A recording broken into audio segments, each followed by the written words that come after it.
We have arrived. This is Webb Parton, your host, and we welcome you to the Free Range Dogs podcast. This is a place where we stake out a shady spot and talk about all things dog.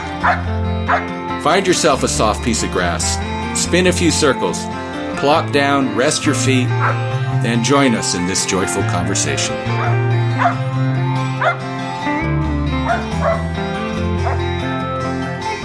Hi, this is Webb Parton with Free Range Dogs podcast, and I think we have a great show for you today. We are going to talk about bringing a new dog into the house, and in the case of this dog, this is Maggie. She's a Griffon. She's 5 months old. She started somewhere else and then came to a new home, and we have the family with us. The first person I want to introduce you to is Emma, and she's going to be the dog's mom. Yeah. Yeah. And Emma, tell us your age. I'm 10. And then we have Emma's mom, which is Claire, and Emma's dad, which is Doug. I know this is often quite an adjustment to bring a new dog into the house. And so it's something I wanted to explore.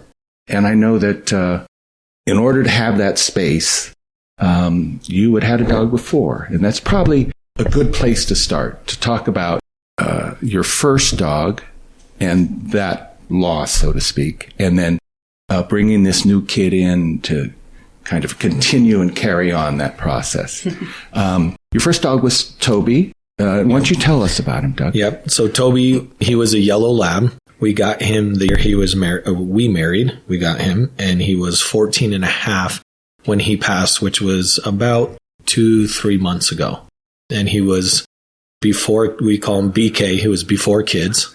And so he was our first baby, and he was about fur baby. Yeah, fur baby. And he was probably about 4 or 5 years old before Emma was born. So for the better part of 5 years, he got all the attention, all the love, and traveled every day, worked all over the U.S., everywhere with us, and got to enjoy quite a life. So, I can imagine how hard that was to make the decision when you had to help Toby pass. Yeah, it was quite a decision. I think I was in denial. I wasn't ready.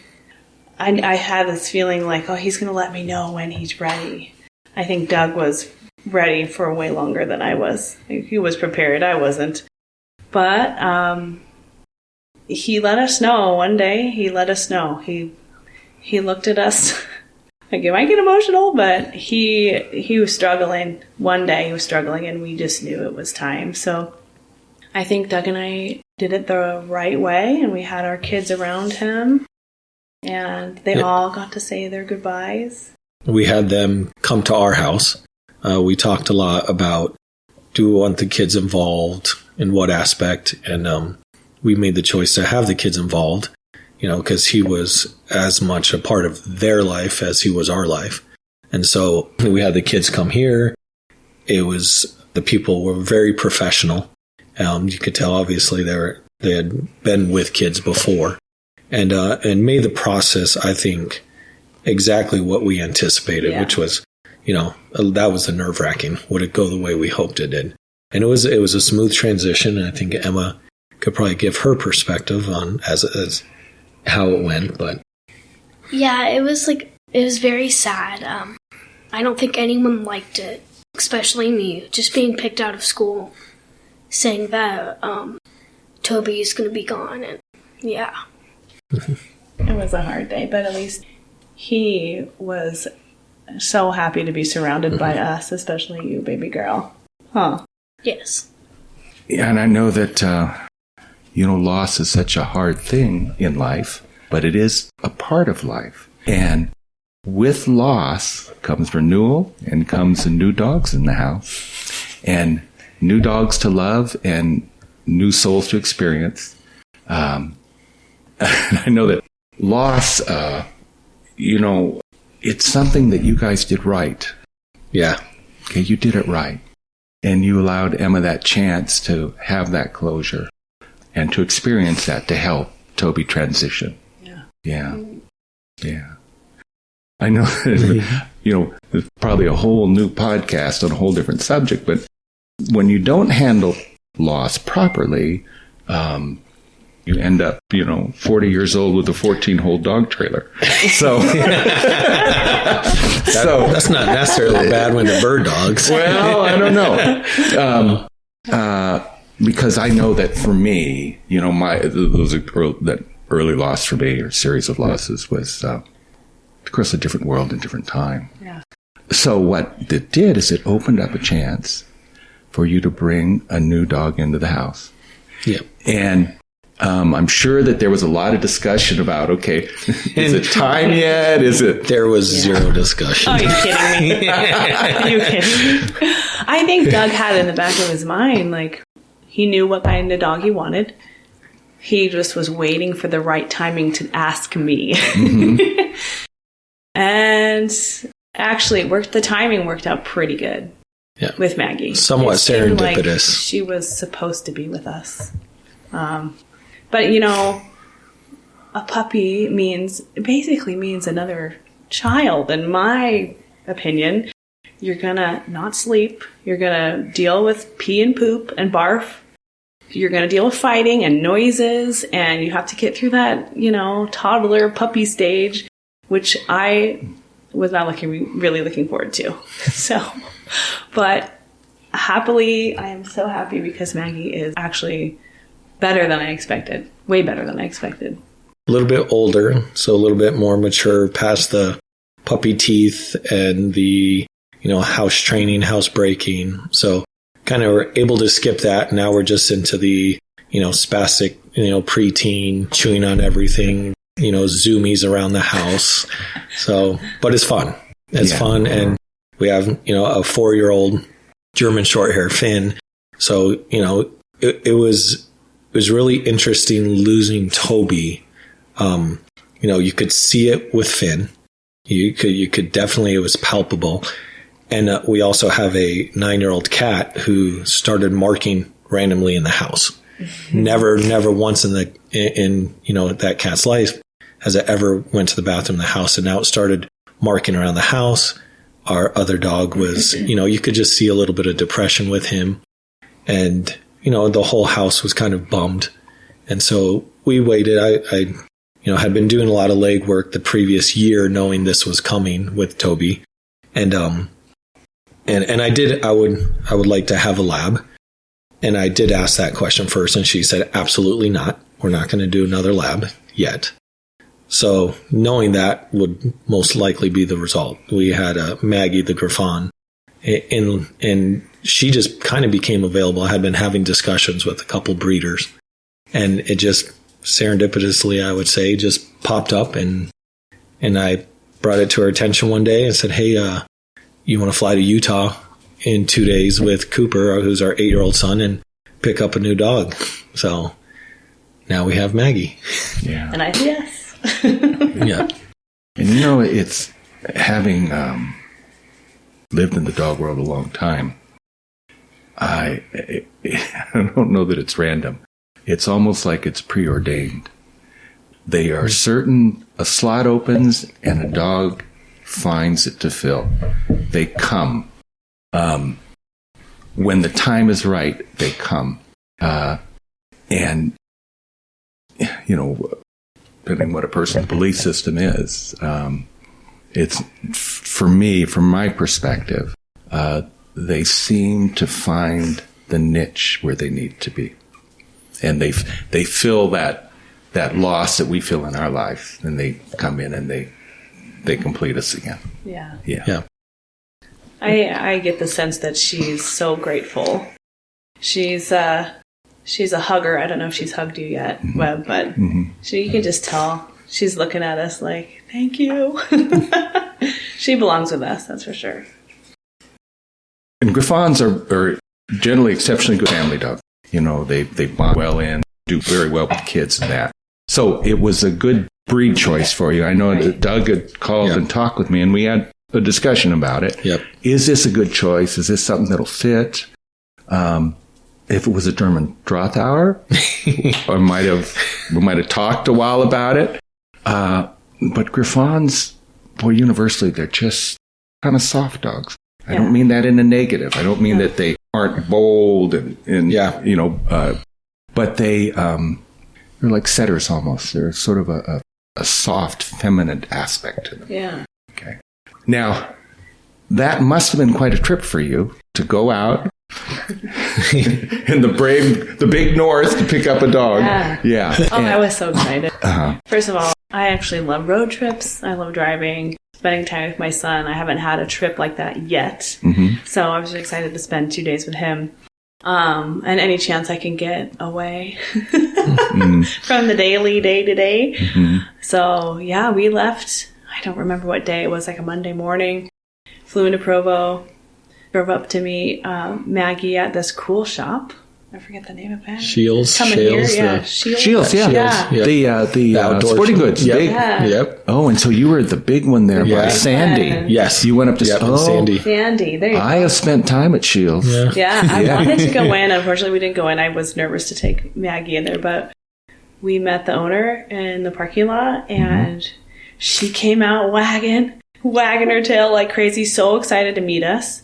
And Cooper was so excited, and so she was all over Cooper.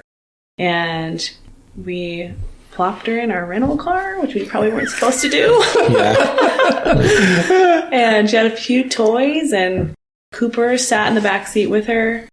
And the one thing that was an issue with me was that she smelled really bad. She smelled. So we ended up driving all the way to Flagstaff. Yeah.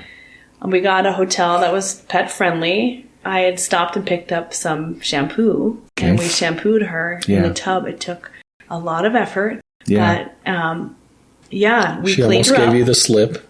She almost gave me the slip. When she got out of her collar.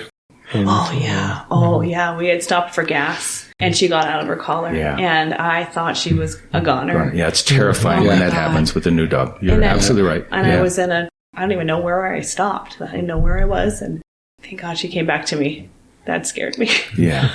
But, that night in the hotel was quite eventful. I didn't bring her crate in because I just figured she'd sleep on the bed with us, and it took a while for her to settle down. We got some good sleep, and in the morning we drove back to Tucson. It was a great trip, actually. Got some quality time with Cooper, lots of talking, and he did a great job keeping her company in the backseat. It was fun. Yeah. And, I've transitioned a lot of dogs in, picked dogs up and brought them in. And they grieve different than us. So what you're describing was something that went very, very well. Yeah. But sometimes when folks do that and they make that transition, they bring the dog in, the dog isn't ready to leave or didn't know what happened. Right. Or has lost somebody. Right. Or is waiting for somebody to come back. And it's really nice when a dog's heart is open and they embrace. But sometimes that doesn't happen. Right. Yeah. And so for our listeners out there, there is a spectrum there. There's a range, and sometimes you've got to give them time because it takes time for them to settle in. I know our yellow lab, Jackson, another yellow lab, we had a black lab named Tucker who passed. And so there was an opening. We needed to bring another retriever in. And in the little town we live in Oracle, I had heard that there was a dog, a lab, needed a place to be. And so I drove out to check in, and it was a small trailer, very remote, a few other trailers there. And the neighbor met me, and Jackson had been chained in the back of this little trailer yard, and he had been there 3 weeks. His mom wasn't feeling well, so she had a doctor's appointment. She went to the doctor's appointment. From there, she went into a hospital, meaning literally she left the doctor's appointment. They took her right to the hospital. From the hospital, she went into hospice, and she died a week later, something like that. And so she left Jackson with no closure. He didn't understand what had happened. And the neighbor was a very dear person, and she watered and fed him, and everyone's just in shock because they didn't expect this. And so Jackson had been living in that little backyard and come and go to the trailer and trailer house. I mean, it wasn't a small place; it was a manufactured home. And so he started jumping the fence to look for her because the mom was gone and she hadn't come home. And so I went to look at him, and I'm fairly astute. I can look at a dog, get a pretty good idea of what we've got and what's going to happen. And I was certainly looking for a dog that could come into a guiding string, and brought some homing pigeons to fly for him and just, threw a bumper for him. And he really attempted to connect with me, and I could see that. I could see him making eye contact. There was somebody home. Sometimes with a dog in a bad situation, suicide, separation, okay, there's nobody home. They just have imploded, and that can be really, really hard. But there was somebody home with Jackson, and so we brought him home, and it's a great dog. He was a great dog. That's right. And Jackson had a life. I mean, he was a wonderful road dog, a great truck dog, and we would travel and do trainings, and he would work right with me in the trainings, and it can be hard to let go. It can be really hard. Yeah. But I know Jackson, for years, he'd see a woman of a certain age with a certain build and light colored hair, and he'd go to see if that was mom.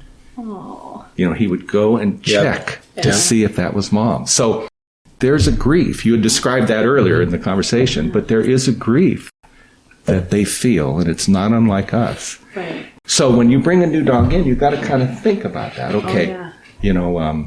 I was so nervous about that, like putting her in the car, and then how is she going to react when she's in the car?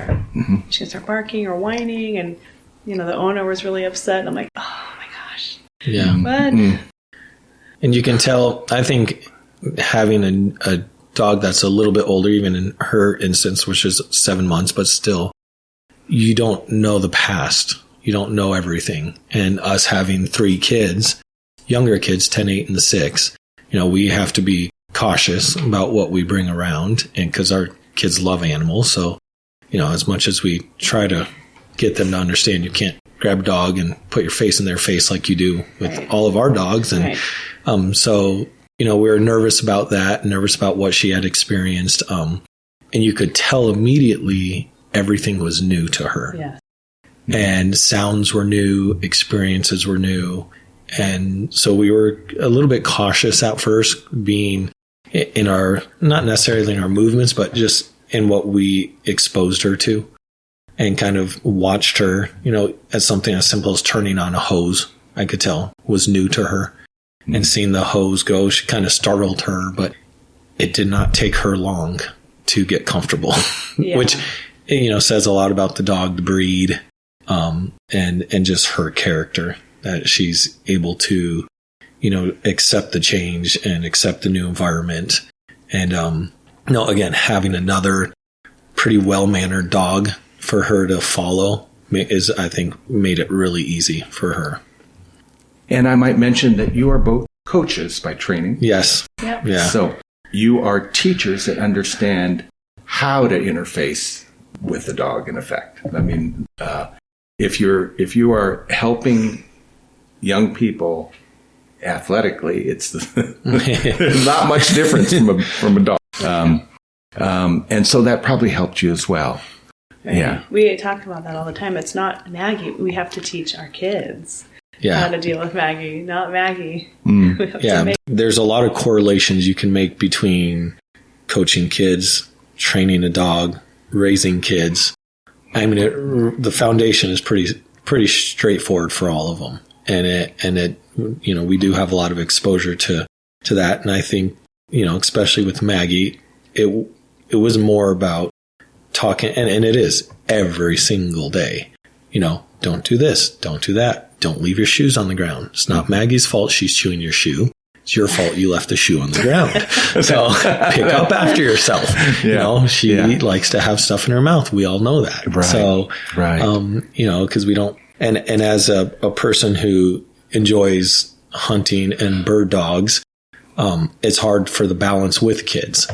There's a lot of those beliefs in, playing tug of war with a dog, giving a dog a squeaky, throwing stuff too many times. And so there's a compromise you just have to find and understand, it's never going to be like the ones you watch on the show, but it's still a good dog. Yeah. So, yeah. And Emma, I imagine it's much like having a new young baby sister that you have to protect yourself against. Yeah. Because she doesn't, in her mind, it doesn't make sense. Why can't she chew up a shoe? Yeah. And then she just gets told, no, Maggie, stop, no. It's just confusing for her. Yeah. And in truth, when you have to say no to a dog, you made a mistake. Yeah. You did something that allowed that dog to get in a position where they were doing a thing they shouldn't have done. Yeah. And that's a hard thing to kind of live your life. But when you get older, and in the adult world, that's often the case, that we have to think in terms of other people and how they're going to respond to things and what's in the best interest of others. And in Maggie's case, it would be not to let her get a shoe because bad stuff's going to happen if she gets the shoe. Yeah. I think that's one of the probably most simple viewpoints I've taken with Maggie and with the other dogs we've had and trained is, like coaching, we discuss a lot when we're coaching kids. If we're struggling, what is it that they don't understand? It's not, what are they doing wrong? It's what do they not understand? And with obviously with teenagers, it's different. There's a lot of different factors at play, but that's the beauty of dogs. There isn't any factors. There's not a lot of external influences that are happening with a dog. It's very simple in their mind and it's straightforward. So you're doing something wrong, not the dog. And so we're learning, and I think the kids are learning. They do their walks with the dogs every day, and they have their responsibilities with the dog. And she roller skates. She has her responsibility to keep the short hair in shape for hunting season, so she rollerblades them. So, yeah. That might be worth something to Dad. I think I would negotiate That's true. Yeah, I think there might be a negotiation point there. Yeah. Well, she must be an exciting dog to have. She is. Yeah. And, the field breeds are often very vibrant. A lot of enthusiasm, a lot of drive. They're exciting to be around. Yes. Yeah. Very. Yeah. How will you proceed now in terms of your hunting training? And I know we had talked briefly about it. We've definitely not in a rush to do anything this year. I've taken her out once. She'll come out with us just more for walks, just puppy walks. Again, I don't know how much she's been exposed to, so I'm not going to push it. There's still a lot to learn around the house. So she's still learning her manners.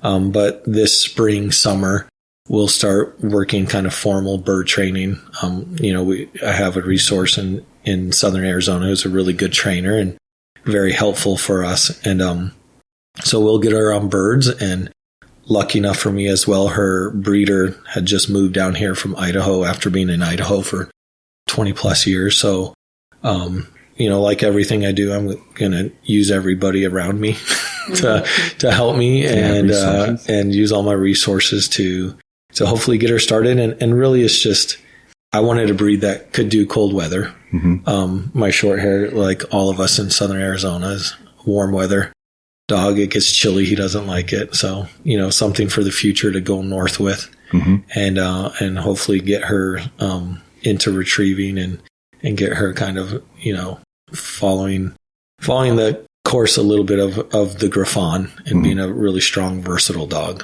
So. And Emma, what kind of training do you want to do with her?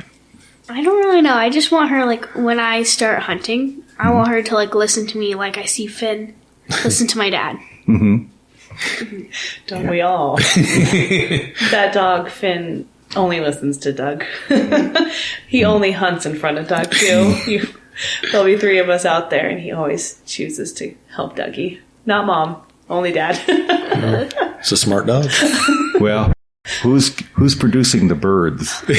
That's the secret. Yeah. So what you need to do is you just need to salt some away. Has there been any difficulties in the transition? What would you advise people to learn from your wisdom in the process? I can think of a couple. I mean, I just keep thinking it back 2 days ago where they up on the counter and yeah, there was a Christmas raid I heard about. We've been a little lackadaisical on the training, I confess, the last week. Only because we've had lots of Christmas stuff going on. Christmas cookies, Christmas parties, Christmas. So they haven't really been getting exercised or trained. One day we made a whole bunch of cookies. I thought I had them all safe in the oven. On top of the oven, I put, towels over them. Mm-hmm. We came home to all the cookies on top of the oven. Gone. Gone. And I don't know if it's Finn or Maggie, but they worked together and ate them all. So, well, it's a little known secret that dogs can smell a cookie through a towel. I mean, I believe that. Yeah, possibly. Yeah. I know they see with their nose. I keep having to remember that. But honestly, being consistent, we just need to be more consistent with training. It's hard when you have chickens and a snake and a bearded dragon and 3 children and a husband and Christmas. I mean, I can go on and on and on, and I won't. But that it should be a top priority just because she's so young and needs to know. Well, stuff happens. Yeah. Stuff happens. What are you going to do? Could have been worse. Oh, it could always be worse. Yeah. Could have been worse. Yeah. Good enough. Yeah. I think probably the biggest difficulty with a puppy and her being a little bit older is the interaction with the kid, because she's a decent size. She's a 45-pound puppy. She'll probably get to 55 or so. And the kid's being aggressive with them and trying to create that boundary of, you can play with the dog, but how do you play with the dog? And each kid's different. Some want to wrestle, some want to, forget to shut a gate and want to go take them outside for walks. And so it's just constantly reminding the kids where the boundaries for the dog is. Because the dog doesn't know better. She's allowed to wrestle with her big brother, the short hair. Why can't she wrestle with, the 8-year-old, the boy? So, right. That's the toughest thing. And then, simply, 3 young kids leave stuff around a lot, and, puppies like to chew on stuff. Yeah. And, I think advice would be, is one, exercise your dog a lot. And that's what we're usually pretty good about. We train our dogs on bikes so we can run them with our bike. We have property to run them, and then, and the roller skates. And the roller skates. And the roller skates. So we're pretty avid about exercising every day. Yeah. And a good exercise, not walking a bird dog. I've always found that kind of as a funny, I took my bird dog for a 20-minute walk. So, but really truly running your dog. And then, people who, and it might, for your audience, it might sound a little bit of a kind of tongue-in-cheek, but a crate. There's a lot of people who I know, especially in our age, who have dogs who aren't comfortable with putting their dogs in crates. And I just don't understand how you could have a dog without having it crate trained. Those are probably the 2 things. Yeah. Well, by getting Maggie at 5 months old or 6 she months old? She was just 6.5. 6.5 months old. You missed a particular stage of development. Okay. Yeah. Now, some of that's very dear, but my wife reminded me of our little scout dog, which is a German Wirehair Pointer. Looks like Maggie, but a little bit different temperament. And we got her at 7 weeks old, and she was just a little Tasmanian devil. I mean, nothing but teeth and a whirlwind. Yeah. And so we set up a steel. It was actually a Great Dane crate. A steel one. I set it in the. We have. Okay, I set it up in the living room, and that was a containment area. Yeah. And she was kind of like a little wind-up toy, because you would open the door on that crate and out she'd come, and her mouth was in it, and she was punching holes in it, and grabbing and chewing and rolling and pulling and tugging, and just mile a minute, and then pretty soon, crash, and then you pick her up, you put her back in the crate, you shut the door, you bought yourself another hour. Right. And you really do. You're completely right. They need that downtime. They need their own place. Yeah. That's their little den they can crawl into.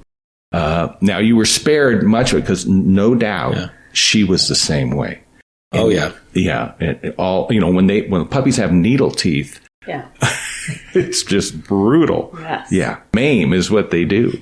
And so you kind of, you shortstop what can be a pretty tough time. Oh, yeah. Yeah.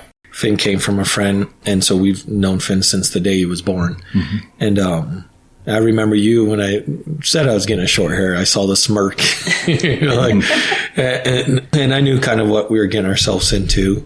Again, though, and luckily Toby and Finn were both more alpha type of dogs, so we had a very well-mannered dog to kind of show the ropes a little bit.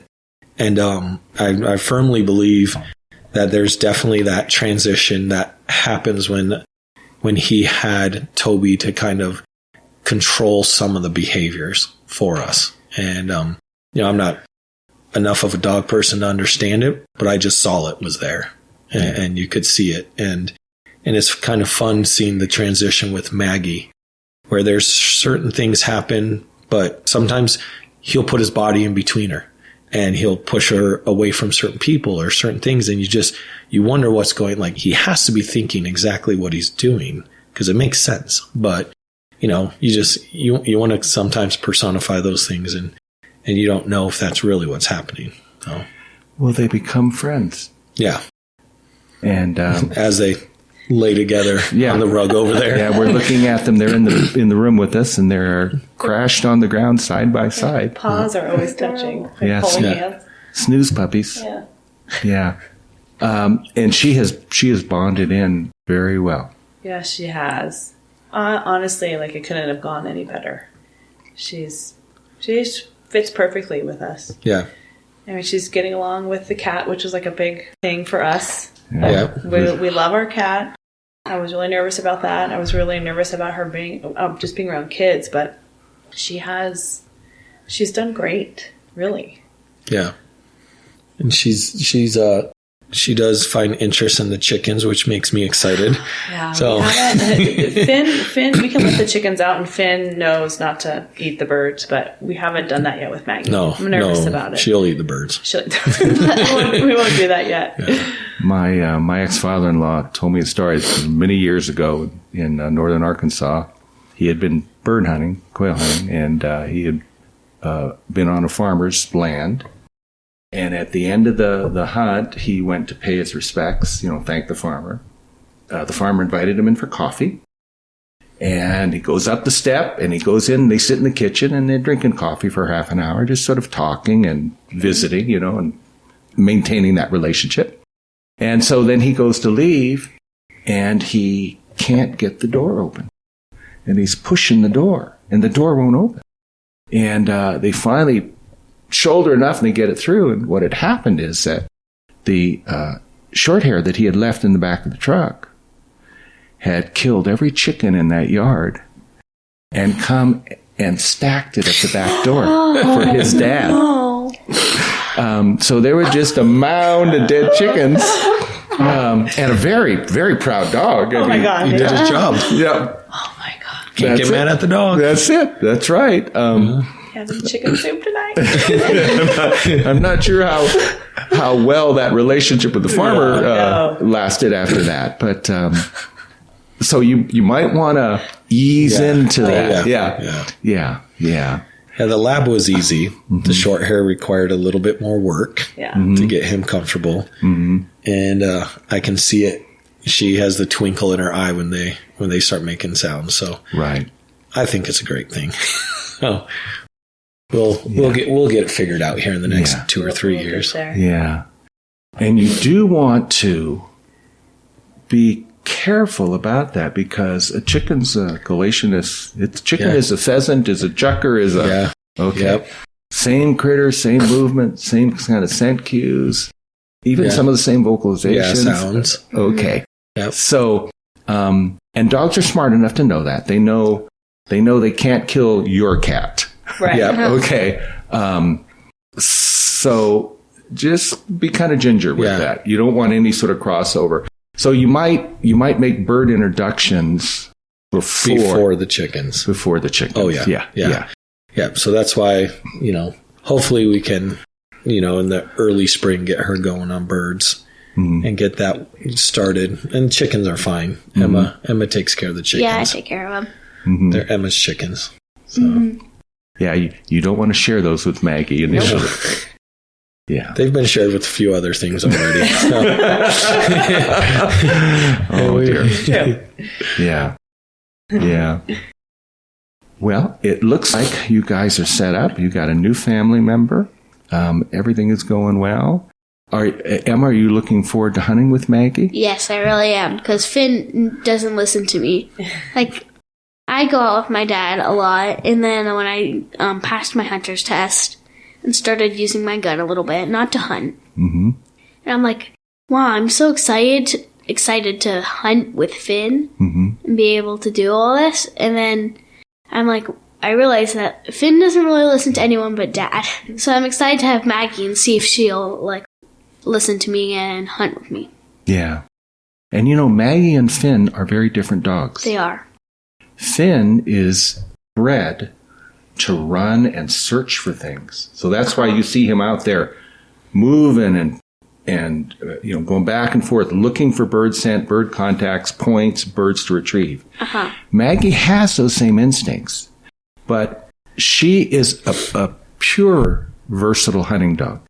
Finn is a German short hair. He's got some American contributions in there. Okay. So Finn is sort of a self-actor. Okay. He's kind of working on his own thing, and he wants to get a bird in his mouth, and he'll turn it over to Dad if he has to.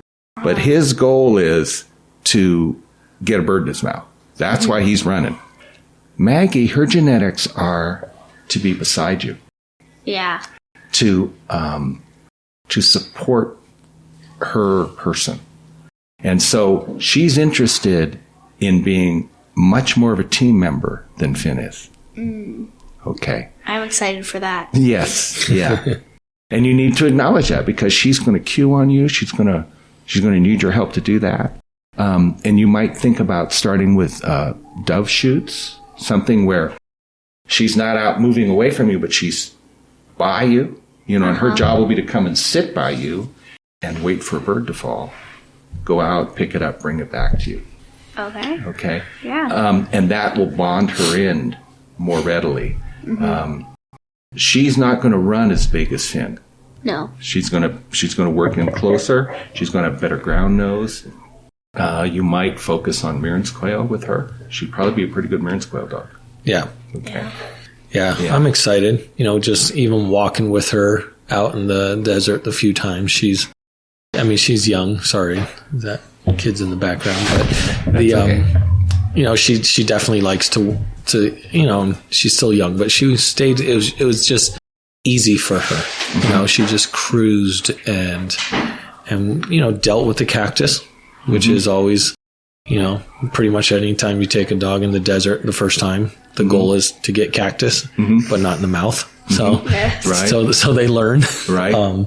So she got cactus and she didn't bite it. So that was good. So she learned what cactus was. But yeah, she was easy to handle, and you could see that she was definitely working. She didn't know for what, but she was working. So I'm excited. I think it's going to be a fun addition to our little hunting group we have. Yeah. And when you are hunting with her and she brings a bird to you, yes. Some dogs are kind of sticky with birds. They don't want to give them up. So you don't want her to think that every time I come to Emma, she's going to take that bird away from me. You want her to know you're a team. It's the two of you. So when she brings the bird, if she'll present it or give it to you, great. Then give it right back to her and let her carry it a little bit. and then take it from her and then give it back to her and let her carry it a little bit. When you're in that dove field and you're working, maybe you have a little bird bucket or some way to place and you just set that between you and Maggie so that you're sharing it.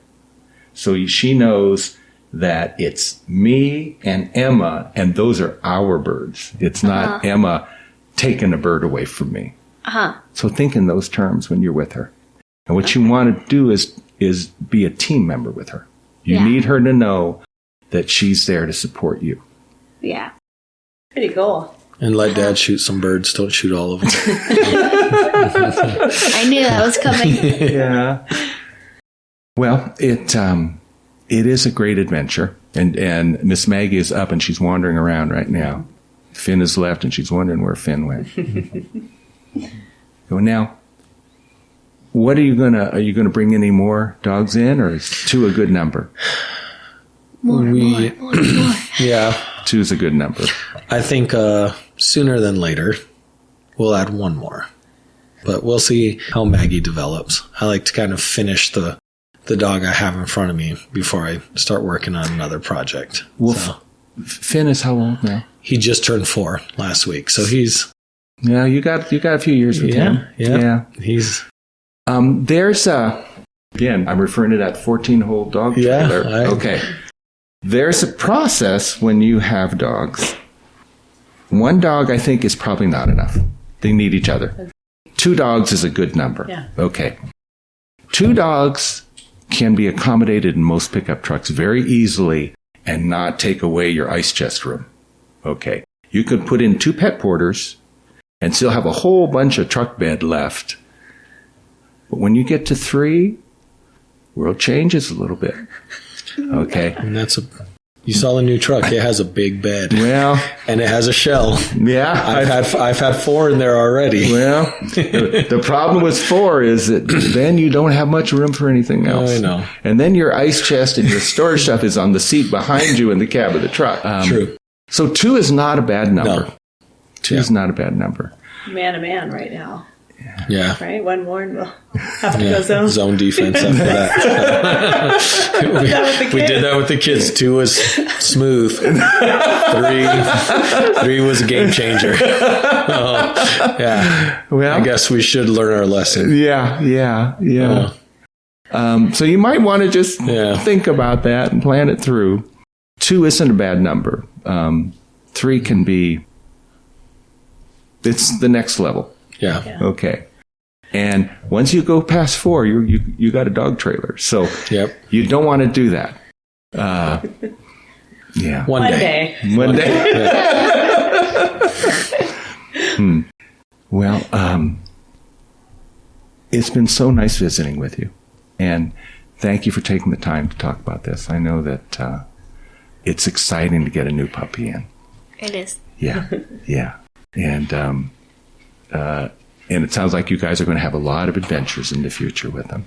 I think so. Yeah. Thank you for having us. Thank you. Okay. Well, this is Webb Parton, Free Range Dogs Podcast. I want to sign off and wish all of you new dogs and new puppies in your life. It can be a great, great thing. So with that, take care, and we'll be talking with you soon. Thanks. If you like this episode, I invite you to visit our website, freerangedogs.com. It's where you can find the stuff you need to live the free-range dog lifestyle. I want to help you with that.